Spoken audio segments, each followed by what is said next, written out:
and welcome back to my channel. Today's video is extra special because it's Easter and we're gonna do a little Easter themed experiment. My parents brought back some Easter egg dyes from Serbia for me, and these are the egg dyes that my dad would use all the time, like every single Easter ever since we were kids. So they're really sentimental to me. So today we're gonna try to dye some yarn with my very sentimental Serbian Easter egg dyes because why not? Let's have some fun. But I'm not gonna be using just any yarn for this project.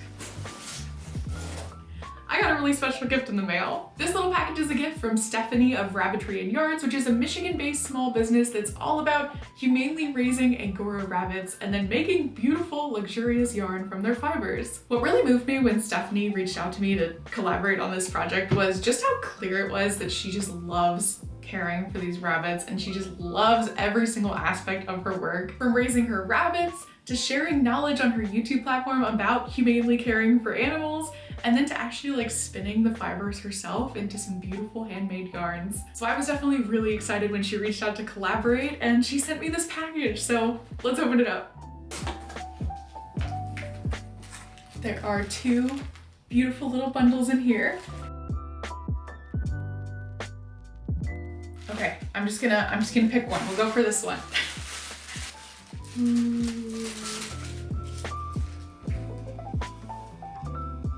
I just opened up this tissue paper and this like cloud of fiber just like unfolded in front of me, and it is so soft.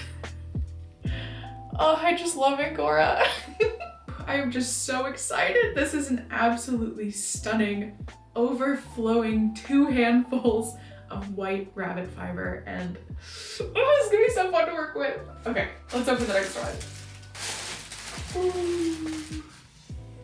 I got a skein of Angora rabbit yarn. This is 320 yards, 80 grams of super fine weight yarn, 100% American Angora, and it is... I just love Angora as a fiber, as a yarn, as an animal. Like, I just love bunnies. I know I've mentioned it a couple times in my previous videos, but I definitely have dreams of having a bunny of my own someday, and I feel like this is making me want that even more. If you want to learn more about Stephanie's process and her business, Rabbitry and Yarns, I'm going to include links to everything down below, including her shop and her YouTube channel, so definitely go check out her work. And a huge thank you for these extremely generous gifts. Okay, so now let's turn all of this bunny into Easter bunny. Let's go. Oh, and let's dye some eggs too. Okay, so here's today's plan. I think I'm just gonna dye the yarn today and keep that beautiful Angora fiber for another project. So I think I want my goal to be just to sprinkle a little bit of dye on this yarn to kind of give it like a little bit of a speckled look. I definitely want the Easter egg dye to complement this yarn and not like completely overshadow it. So that's what we're gonna try to do today. Will I be able to achieve that? I'm not really sure because I have no idea how these egg dyes are actually gonna behave. So I'm going into this with like an idea of what I would like, but I am totally open to any outcome. We're just here to have a good time. We'll see. Let's do it. I first started by giving the yarn a soak in some tap water, and I added a few splashes of white vinegar since I'm gonna be treating these egg dyes basically just like I would a regular old acid dye. I submerged the yarn and I left it for about 30 minutes.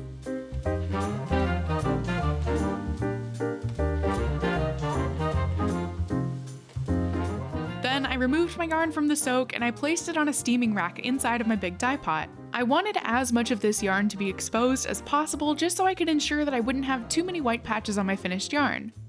Then I opened up one Easter egg dye packet in every single color, and I started sprinkling the dye all over my Angora rabbit yarn.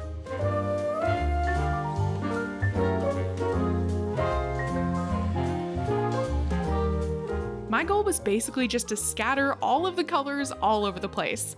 I really wanted to avoid any major color pooling and to try not to create any noticeable color repeats across the skein, just so that I'd have more of an organic, watercolory look to it instead of something super precise.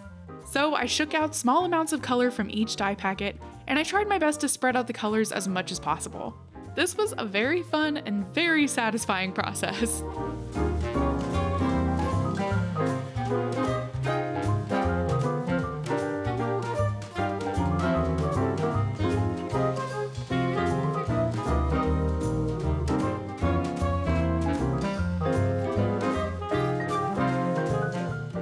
felt like I had applied more than enough color. I then put the lid on my dye pot and I let everything steam for about 45 minutes.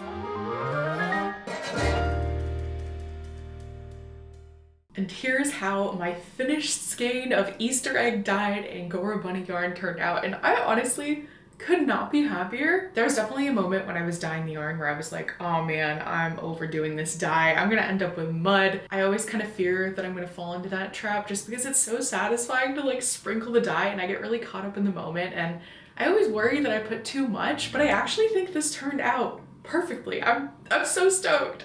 I think as I've been exploring color more just like in my life, I realized I'm definitely not a pure pastel person. Like I don't really like color palettes when they're just like purely in that like super soft, faded, delicate kind of pastel colorway. But I do love a pastel when it's paired with some really deep, dark, bold colors. And I think this skein pretty much achieved exactly that, so I'm thrilled!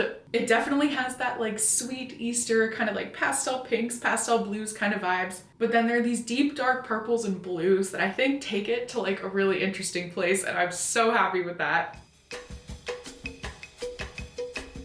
The next step is to now wind this into a ball. I'm going to be using my Swift and ball winder to do that, so let's do it.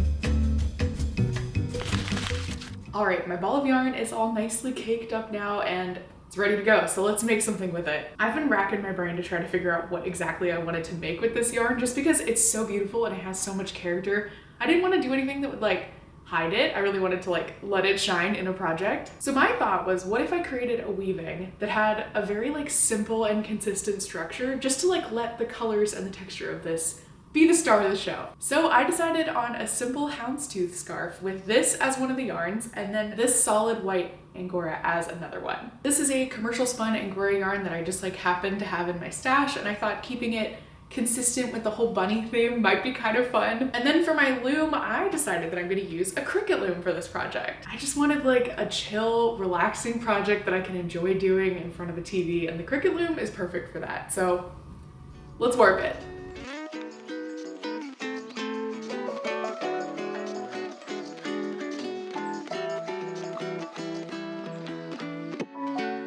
I warped my loom in a super simple pattern, which was just 2 strands of my dyed yarn and 2 strands of my undyed yarn. And then I threaded the entire width of the heddle, which was 10 inches wide.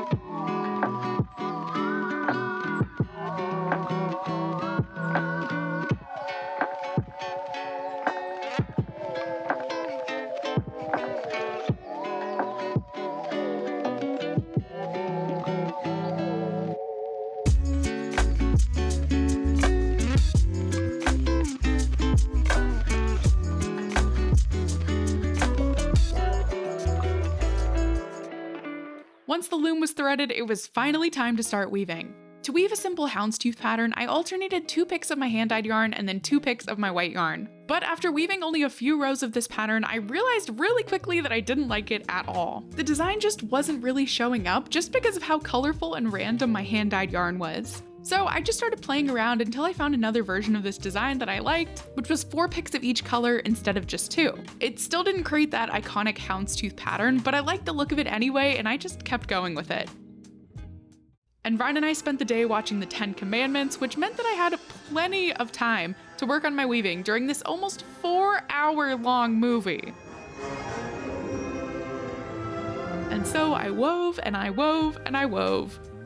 If you've been watching my channel for literally any amount of time, you might be thinking to yourself, wait, is Andrea really just sticking to a simple repeating pattern for the entirety of this scarf? And honestly, I don't really have an answer as to why I chose to do this. I don't think I've ever just like made a straightforward weaving like this before without any freestyle techniques or anything kind of like kooky or out there thrown into it. But for some reason, this time I was motivated to. Yeah, there were totally moments where I got super bored and I wanted to just like add something random, but I decided to just like power through because I really liked the look of this fabric and I knew that I'd really enjoy this as a scarf. Would I do this kind of weaving again? I don't know, probably not, honestly, because just weaving the same thing over and over and over again is kind of painful. But regardless, I genuinely adored how this fabric was turning out, so it was worth it.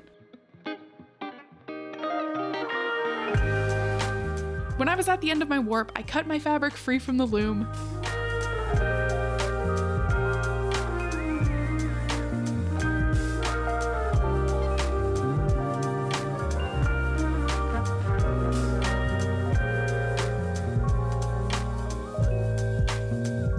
And then I hand twisted the fringes.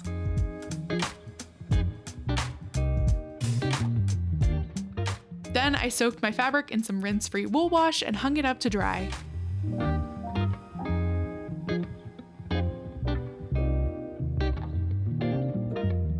And here's how my finished Easter Bunny scarf turned out.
So what do you think? If you couldn't tell, I had a lot of fun not only with the dyeing and weaving of this project, but also with making and editing this video.